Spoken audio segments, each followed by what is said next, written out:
জাহান্নাম থেকে জান্নাতীদের দেখবে, যারা জাহান্নামী তাদেরকে জান্নাতীরা সর্বপ্রথম প্রশ্ন করবে, মা সালাকাকুম ফি সাকার। তোমাদের সঙ্গে তো দুনিয়াতে একসঙ্গে চলেছি, একসঙ্গে বাজারে গিয়েছি, একসঙ্গে খেলার মাঠে খেলেছি, একসঙ্গে ফুটবল খেলেছি, একসঙ্গে মিছিল মিটিং করেছি, সব কিছু তোমাদের সঙ্গে একসাথে হয়েছে, কিন্তু কোন কারণে আজকে তুমি জাহান্নামের আগুনে আইতেছো? জাহান্নামের আগুনে কেন তুমি জ্বলতেছো? তখন জাহান্নামীরা উত্তর দিবে, ক্বালু লাম নাকু মিনাল মুসাল্লিন। এক নম্বর অপরাধ হলো দুনিয়ার বুকে আমরা মুসল্লি ছিলাম না। মুয়াজ্জিন হাইয়া আলাস সালাহ বলে বলে আমাদেরকে নামাজের দিকে ডাকছে, হাইয়া আলাল ফালাহ বলে বলে আমাদেরকে কল্যাণের দিকে ডাকছে।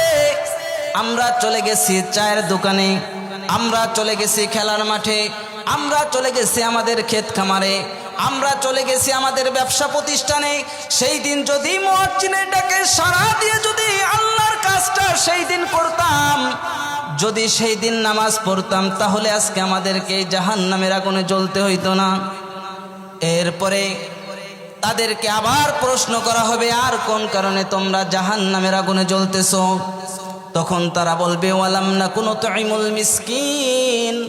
2 নম্বর অপরাধ হলো আমরা এতিম অসহায়দের খাদ্যের অনেক হক আমার সম্পদের মধ্যে ছিল।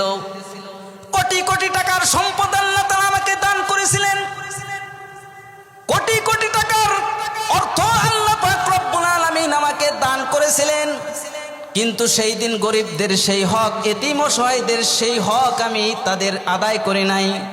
আজকে এই কারণে আমরা জাহান্নামের আগুনে জ্বলতেছি। এরপরে আবার বলবে, আর কোন কারণে তোমরা জাহান্নামের আগুনে জ্বলতেছো?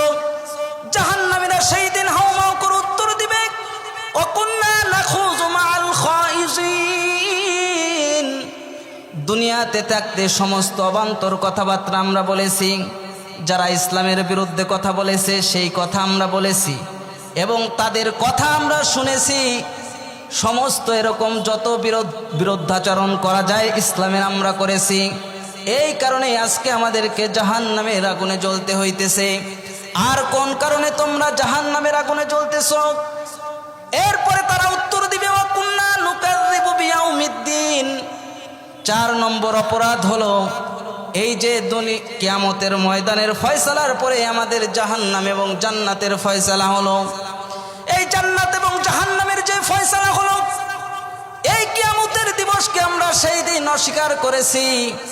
এই সমস্ত অপরাধ করতে করতে হাত্তা আতানাল ইয়াকিন, হঠাৎ করে মৃত্যু দেখে এসে উপস্থিত।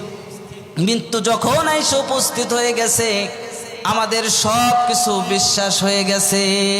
এখন দেখতেছি আল্লাহ কোরআনে যা কইছিল সব এক এক করে আল্লাহ তাআলা সেইভাবে বিচার করতেছে, সেইভাবে জান্নাত দিতেছে, সেইভাবে জাহান্নামের মধ্যে শাস্তি দিতেছে।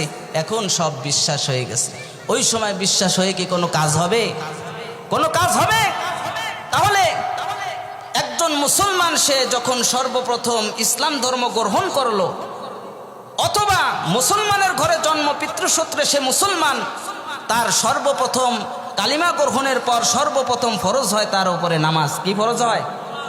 কিয়ামতের ময়দানে সর্বপ্রথম হিসাব হবে কিসের?